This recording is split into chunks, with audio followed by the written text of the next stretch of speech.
I'm here with Eamon and Ryan from Holy Pinto, coming via the internet from Manchester, right? Are you guys in Manchester now? We are not, man. We've got a bit of a confusing thing. We went to university, went to college in Manchester, which is a great music city, great music town, and all. So we started the band, but we've kind of moved back down south. We're like more London situation at the moment. So we're kind of all over the place, but yeah, it's working out. We're currently in a place called Canterbury, it's the middle of nowhere. So. Yeah. I don't know. I feel like you just named all the cities I know in England pretty much, so you're doing okay. Sure. If someone needs a local band, we can fit the bill. We'll just pretend we're from there. Yeah, you're from everywhere, right? It's like. Yeah. Well, I wanted to ask you guys, how did this band come together? You said you joined up when you were in school. When we were at, I guess you call it college, university, we were in our final year, and I hadn't done music in years and years, and Ryan was in this band, and they needed a bassist. And I was like, okay, well, I'm not really a bassist, but I can try. And bass, play bass is the stereotype, but because I play guitar, it's quite transferable. So I just started playing bass, and that band were alright, but I mean, we won't get into. They were alright. That band were alright. There was some nothing good, nothing more. No, there was some really good aspects of it, and then but the thing is, they rented this room in an old abandoned mill, which was awesome. It was a huge room, because there were so many members in the band, we had incredible equipment, that wasn't ours. Actually, no, the drum kit was yours. Yeah, we were borrowing everyone's equipment. When it fell apart, Eamon and I were like, you know what? Let's keep the room. Let's keep some of the stuff, and let's see what we come up with. So yeah, we totally formed the band on other people's gear. That's something that we were 6 months in, and Eamon didn't have his own guitar amp, still using our bass. So and then it went up in smoke. So it was quite a sheepish phone call about the amp. But yeah, so that's generally it. You guys been working on a new album. It's got to be pretty much almost done, right? Do you guys want to talk a little bit about what went into writing these songs and recording that, and what was that like for you two? It was a good experience doing it. I mean, it is done, really. I mean, we're kind of sitting on it, waiting to release it. I think really how it kind of went. We had a couple of older ones have made the album that we had on previous EPs, and they kind of made the cut, our favourites, and there's quite a few new ones on there. And sort of Eamon would being a talent, he'd sort of sit down, acoustic guitar or piano and sort of hash one out, get some lyrics down, and then send me over a demo of that, and then just go nuts, add any drums you want, and we'll see how we come up with it. So being a two-piece is quite good like that, because you can just vibe off each other, and then bring it into easy, man. Yeah, bring it into rehearsal, and then so they came together reasonably quick. One of the songs on the album, one of my favourite ones, we didn't have it a week before we went into the studio. We were well, we need one more song, and I thought it sort of came out pretty well. So yeah, being a two-piece helps, I think. Yeah, you should see the demos I sent him are so boring though. They're really slow acoustic guitar, and it's just couldn't be playing it slower. And he's like, "Oh, this won't do. How about these fucking cymbal grabs and a punk beat?" He's no, this isn't gonna work. But that's pretty cool that you guys can bounce stuff off each other. Because normally drummers kind of just do their own thing, but when it's a two-piece, you guys can just basically both have half share in what goes on with the music. So I was wondering what some of your influences are, because it's kind of hard to place your music. Yeah, that's it's like a big. You're right, man. It's like a big plus in some ways. Also, when people ask us, that question, what genre is your music? I just don't know. It's really hard for us to just say one thing, and But I guess people I suppose for you, songwriting wise, someone like Elliott Smith. His guitar playing is I'll nick anything he does and write a song on it. Yeah. That song Elliott is okay, this unreleased instrumental track he did, and I was like, that piano is unbelievable. So I took the chords and I changed the riff, because I can't just do the same song. And I edited it a bit, but I was I owed him that, So it's it's gonna have to be called Elliott, otherwise I'm a complete twat. Piano. You right before we did this, you guys sent me over some music videos that you've been working on that are really awesome, so I wanted to talk about those. First, there was one that was animated that I've watched already 3 or 4 times, so how did that come to be, and who worked on that? That's really cool. Yeah, it's a guy called Sam Cox. He's an English guy. He did our designs for our t-shirts, our Holy Pinto t-shirts. We really liked what he did, so we worked with him on that a while ago. And then when it came to do like a video, we definitely wanted like a couple of live actions, but we were thinking like, let's mix it up, do an animated video. And so he kind of sprang to mind. He did a sick job actually. He showed us like a little preview, and it was sort of just, it was really basic actually. Yeah. And we thought, oh well, this is going to be okay, And then when he said, oh, here's the final edit, and it came back, we were like blown away, because it just sort of builds and builds, gets better and better. And like, I think that last half just goes. Yeah, I think it's alright. I think it's alright for us to say the video's good, because we didn't do it. We didn't do it, so it's not like blowing our own trumpet or anything. Yeah, it's his work We're entirely. We didn't even get any direction. It was just, he had this idea, like, yeah, we wanted to do like little slides, like, how bands do lyric videos? Yeah. Like for our song 2, because it's quite story based, we wanted just like 5 slides, like 5 pictures, so like each picture's like 30 seconds of the song, and it like relates. But he was just like, look guys, like, no, I think an animated video would work. I would really love to do that. And it was something that, it was cool. He did like a friend of our band of ours t-shirts, and that's how we were like, who the hell did this? And yeah. Quite a good working relationship. He's a really nice guy. Yeah, really good guy, really talented. So that's Sam Cox, just to give him a shout out. Give him a big shout out. More props. But yeah, Yeah. for real, it's so good. I was like, oh, what is this? Because when someone sends you an animated video and it's like a smaller band, right? You're like, how could they have put something together? Because it's a lot of work. But dude, it's that guy. He's just ridiculously talented. You're just like, wow, all right, this is pretty awesome. This is better. It couldn't have been better. It couldn't have. I mean, honestly, it's all his work. We had no influence, and you know what? I'm glad, because I couldn't even come up with that kind of stuff. Yeah, for sure. What a guy, yeah. Awesome. But the other videos, also the other 2 that I saw, also really cool. I like the hospital one especially, because that was pretty crazy. I know what I was thinking while I was watching that was probably a lot of fun to film. Yeah, exactly. Yeah, it was. It's great. Getting it all together, we were just like, there was like a moment where I think we were both like, what are we doing? Because in it, there's like quite a lot of violence. Like, there's some fake blood. We've got some props. We've got some like fake glass. So got all out on it, and we were thinking like, we've got this big box of like fake glass. We've got this fake blood, and we sort of looked at each other and thought like, what are we doing here? Like, I don't know, we're supposed to be in a band, not this kind of thing. But yeah, it went really well. So like, filming it was such a laugh. So we just got a lot of our mates, got a few extras, and just basically hit people with glass bottles, China sets, teacups. Yeah, it was really good fun. I hit Ryan with one of them the other day. Yeah. Like, they don't hurt at all, because they break so easily. But like, we put a bit of beer in the bottom, so like when it smashed, there was a bit of water coming out. But what we didn't realise was that would cause it to really hurt Ryan and be really firm. So I couldn't have hit him harder. I went, have you got like a bruise? Mate, honestly, you've got hair there. So. The side of my head is absolutely raw right now. And the thing is, I couldn't have hit him harder. I was like, this is going to smash as hard as possible. Because I was also expecting it to literally not hurt at all. Like, yeah, so you were just like... I'm standing there like... You're like, oh, it's fine. Completely unprepared, not bracing myself or anything, and it was just absolutely powerful on the side of the head. So yeah, really, really hurt. And it was on camera as well, so I just had to pretend it didn't hurt until after we stopped, and then I turned around. He looked at me, he was like almost ready to hit me. It was like this visceral reaction of, this person has hit me, I'm going to hit him back. And he like looked at me, he's like, actually angry. It was quite funny. So we got that one wrong. So it was your idea as well, to put the water in it, the beer in it. Alright, that's the only reason then that he can't get you back for that, I guess. Yeah, for sure. Or maybe he can. All the violence went well except for that one. Oh, man. And it was on me as well, so... so it's fine, You make the glasses break so easy? Is it like special British glass?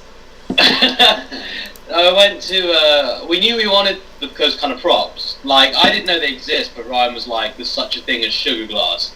And it was like $10 per bottle, so we had to be extremely, like, every bottle counts. We only bought about 5, and we really had to go, this is one chance to shoot this, Yeah. And it's really crazy stuff, man. I mean, in the video it looks so wild. Yeah, I'm really glad you like the video, actually. That's really cool. Yeah, man, all those videos. We were thinking, it was like, this could be well received, or people could just think, what the hell is going on, So it's kind of, but that's a little bit what most videos are like anyway. You're just like, all right, whatever. I'm just down. I'm down for the show at that point. But I'm really just liking a lot of the stuff you're putting together, so I'm pretty excited for this album. But I had a couple questions just because I'm coming from New York and you guys are in England. what are the like? What's different about the like music scene over there? And Like everyone listens to the American bands. really, Yeah, like, Yeah. I guess the influence from the States like comes over and everyone's like sort of loves, you know, I guess the American bands on places like Run for Cover and stuff. But I don't know, like if you go see a big band here, like I always think the crowd are really good. Like, I think they're really into it. You know? Yeah. I think like British festivals actually, like they Pretty cool, They yeah. get a pretty good reputation. Like I think everyone's really on it, really up for it. You know? I think those are like probably the pinnacle of live music in England. Is the summer festival. Yeah, the summer circuit festivals, because you know how bad the weather is all year round. So when it's actually good and there's live music on, then people are really getting into it. Yeah, for sure. is it different to be a band in England though? Because I feel like in the States it's like the main thing of touring is like getting in a van and driving like 20 hours a day, playing, driving. Like I feel like that's not an English like thing that happens with bands over there. Yeah, I mean, man, the most we have to drive is like, and it feels like a lot to us. It's 4 or 5 hours maximum. Yeah.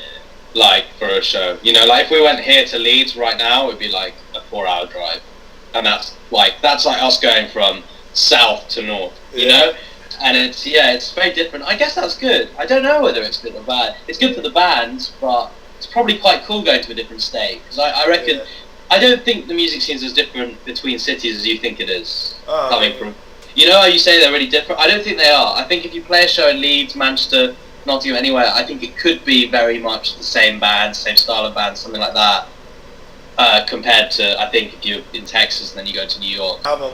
So now just some interesting questions I was wondering about is personally, what kind of music are you guys listening to now or maybe excited for coming out soon? I'll tell you what, man, I made an executive decision about 2 days ago when I was a bit drunk.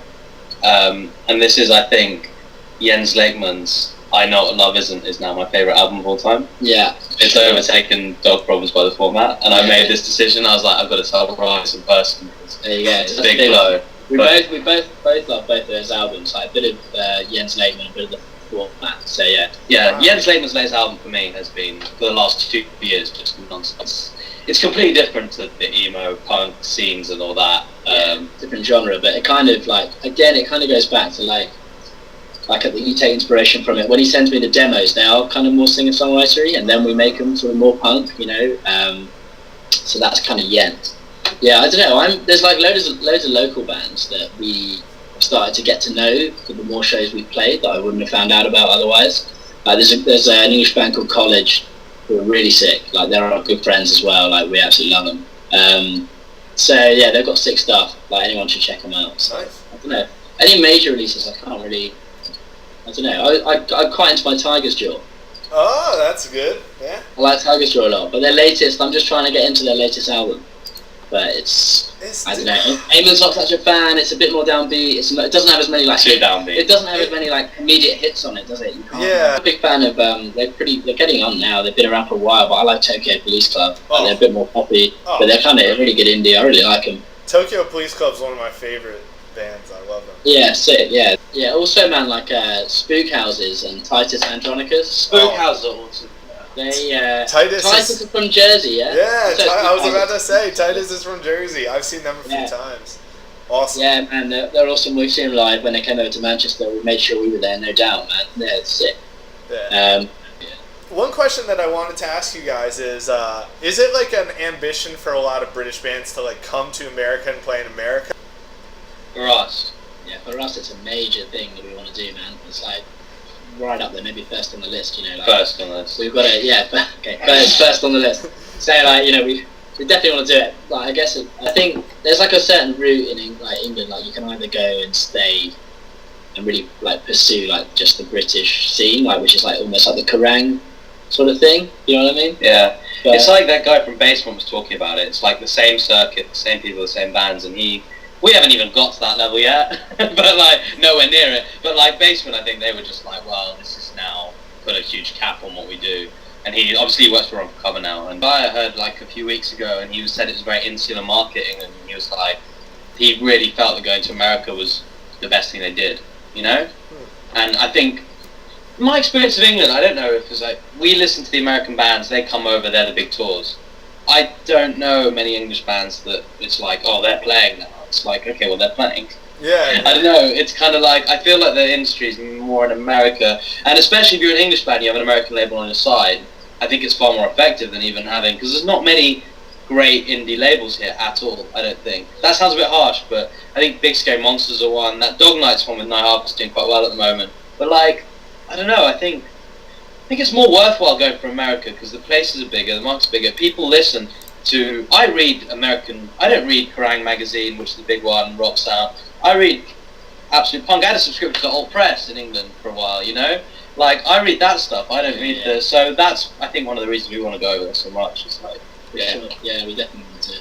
Yeah, you brought up a lot of things that I wanted to talk about. Like, a lot of these bands that, like, you guys have named, these, like, British bands, and when I went over there, the bands that people were talking about, like, you literally do not hear anything about in America. A lot of them.